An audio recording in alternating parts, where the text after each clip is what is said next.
E nós estamos agora, vamos falar com o cientista político Cristiano Noronha, vice-presidente da Arco Advice. Cristiano, muito obrigado pela participação. Vocês vão entender imediatamente a presença do Cristiano aqui na nossa roda. Ouvimos o secretário especial da Reforma Tributária no Ministério da Fazenda expor o que são os planos e ouvimos ele reiterar muitas vezes: é o Congresso, é o Congresso, é o Congresso, é lá que vai se decidir. Pois a Arco Advice, aqui representada pelo Cristiano, realizou uma pesquisa entre os deputados federais para saber se eles acreditam numa reforma tributária ainda 2023 no Congresso. Vamos lá. Foram entrevistados 103 parlamentares de 19 partidos políticos, respeitando o critério da proporcionalidade. Vamos ver. 67,96% acreditam que o Congresso Nacional aprova uma reforma ampla ainda neste ano. 25,24% dos entrevistados acreditam que não. 6,79% não souberam responder. Parlamentares que não souberam responder sobre a reforma tributária. Deus do céu, nosso sistema político realmente. A Arco também perguntou aos deputados sobre a revogação, outros temas, tá? Nós vamos voltar à tributária, outros temas que estão nessa pesquisa. Lá, por exemplo, revogação da autonomia do BC, 75,72% no Congresso, parlamentares do Congresso não aprovaria, 15,59% acreditam que sim, que aprovariam, 10% não souberam responder sobre a autonomia do Banco Central. 10%, isso aí dá mais de 50 deputados, hein? Não sabe o que é a autonomia do Banco Central. Eita, sistema político. Uma terceira pergunta feita pela Arco: qual a opinião dos deputados sobre a volta do imposto sindical? Confira os números. 11,85% acreditam que o Congresso aprovaria esse tributo de volta. 72,81% dos deputados dizem que não. De novo, 15% não souberam responder. Por fim, a Arco perguntou aos deputados sobre o retorno do voto de qualidade do CARF. É uma medida defendida pela equipe econômica como forma de aumentar a arrecadação federal.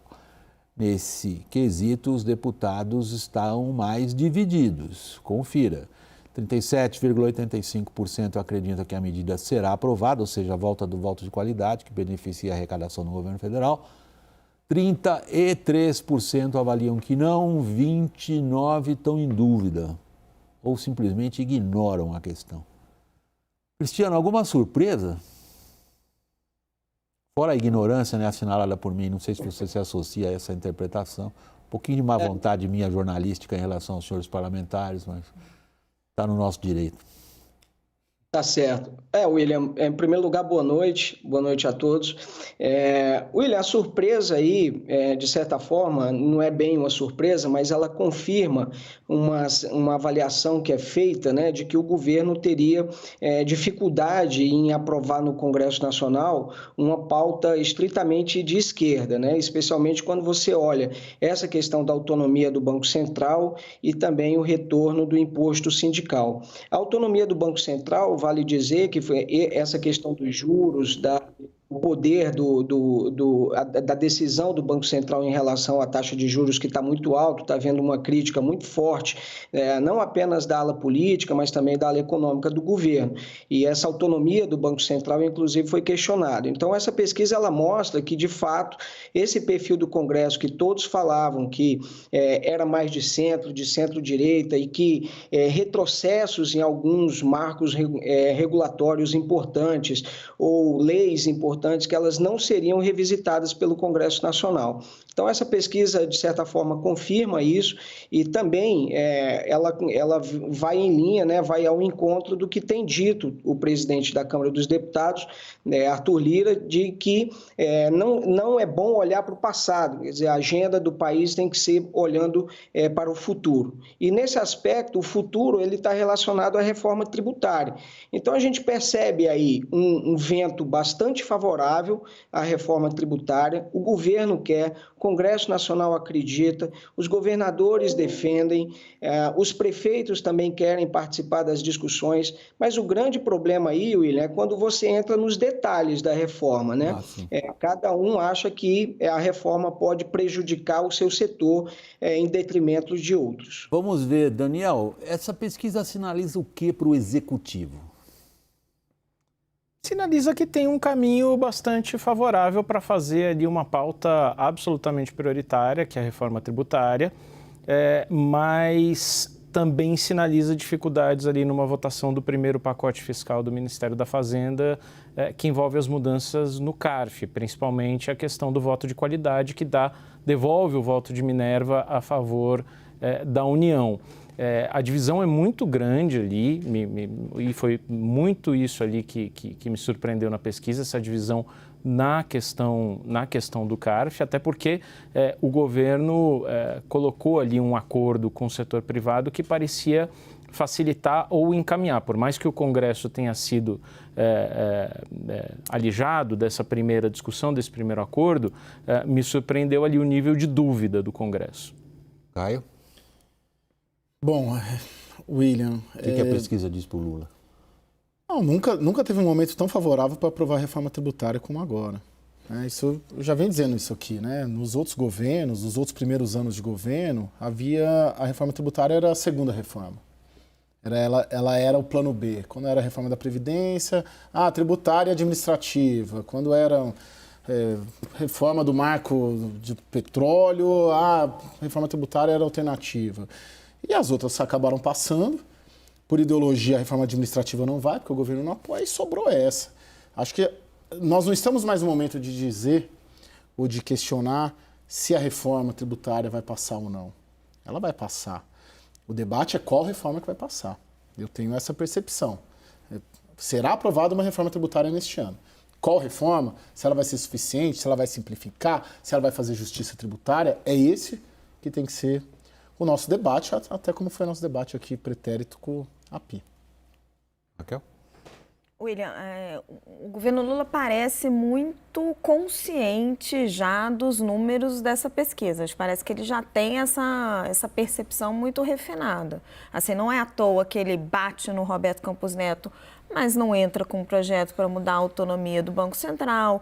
Não é à toa que ele não encampa o discurso da volta do imposto sindical. Ele dá uma percepção de que eles sabem qual é o Congresso com o qual eles estão lidando. A dificuldade que eles têm no Congresso, que foi muito colocada de uma forma muito evidente pelo Arthur Lira. E eu concordo com o Caio. Eu acho assim, alguma reforma tributária passa, é do interesse de todos. Qual reforma? Aí é que são outros 500. E principalmente o resultado final dela, né?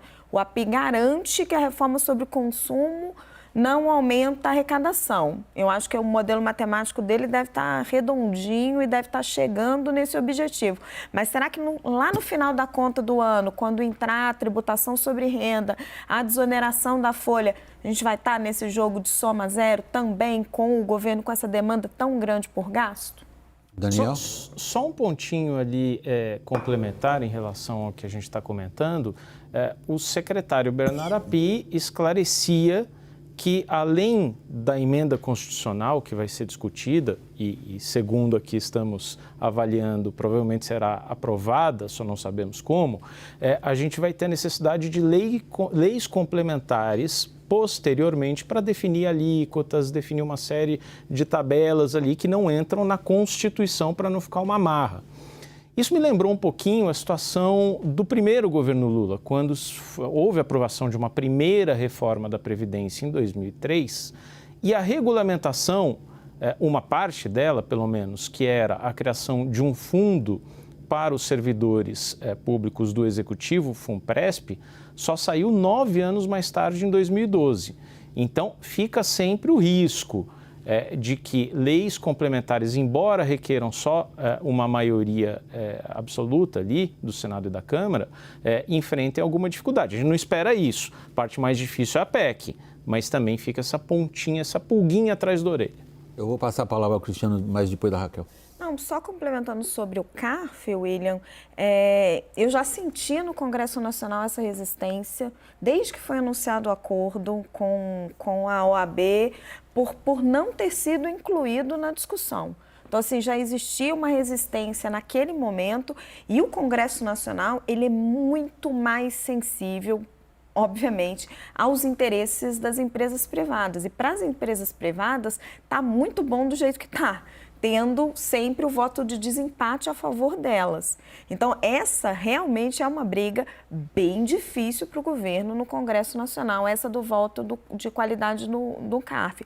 Ela é uma briga que ela tem os seus méritos, ela recompõe uma fatia muito importante da arrecadação, mas não é uma briga simples, porque a força das empresas privadas, e aí estamos falando de grandes empresas, são contenciosos tributários de bilhões de reais que envolvem grandes companhias que estão em jogo, a força delas no Congresso é imensa.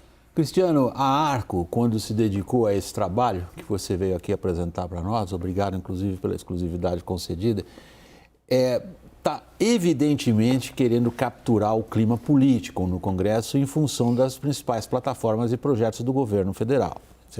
Está bem claro qual é o intuito por trás dessa. Por trás não está nada escondido aí, nessa intenção, nesse tipo de trabalho, nesse tipo de projeto. Não está ali indagado especificamente, mas você é capaz de nos dizer, que você participou desse projeto, que lideranças ali são realmente decisivas do ponto de vista político-ideológico? Claro, William.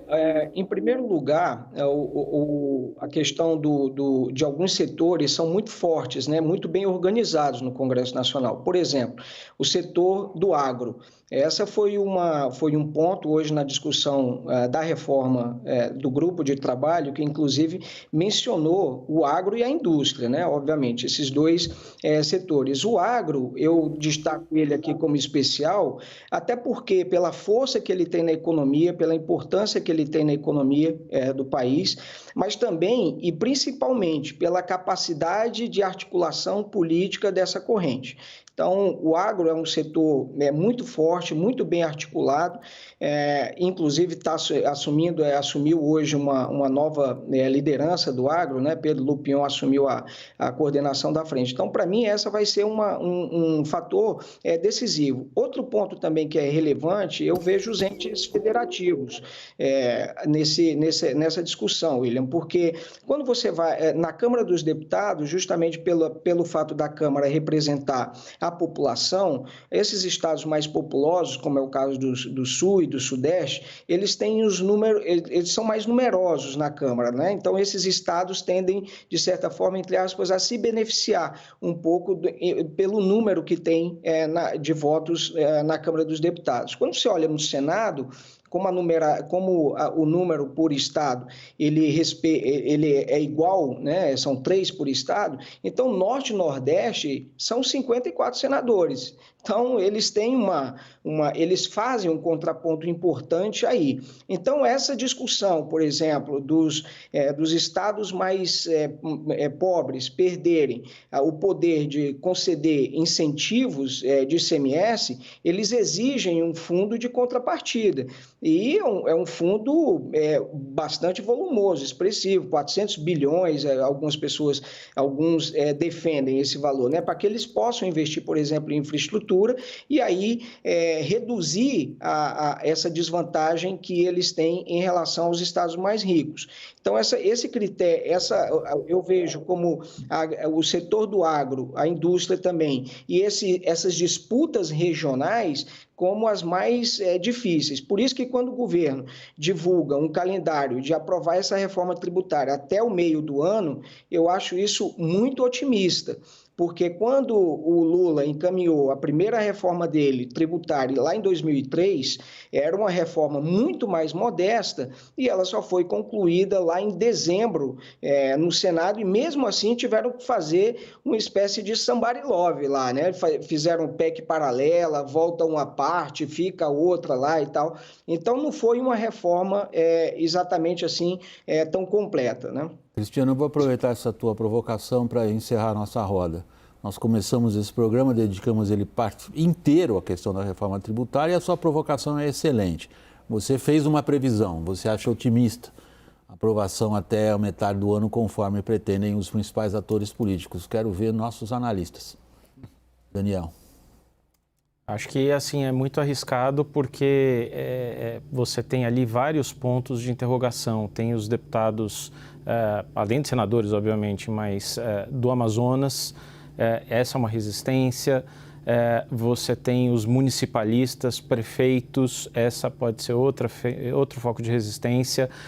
Apesar de o secretário Api ter dito aqui que já andou conversando com a nova gestão em São Paulo, você tem 9 governadores novos que não necessariamente estão comprometidos com as posições anteriores, e tem agro e serviços que podem se sentir, por mais que se diga que o PIB potencial cresce, que a economia ganha tração, pode ser uma mentalidade curto-prazista ali de olhar e ficar um pouco apavorado com os números.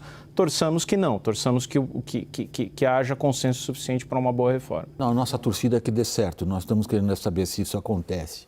Caio, arriscando-se. Não porque, não rapidamente, são 10 semanas o cronograma de audiências públicas, isso dá mais ou menos em maio para terminar o projeto na Câmara, uma audiência por semana, uma semana cada tema.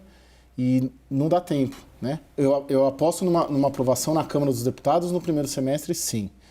Mas ela sair do Congresso, ser promulgada, virar lei mesmo, não. Raquel, manchete. Já ouvi de gente de dentro do governo, de outros ministros, o fim do ano como uma meta. E olha, William, se conseguir aprovar a reforma sobre o consumo num primeiro ano de governo, já é uma imensa de uma vitória.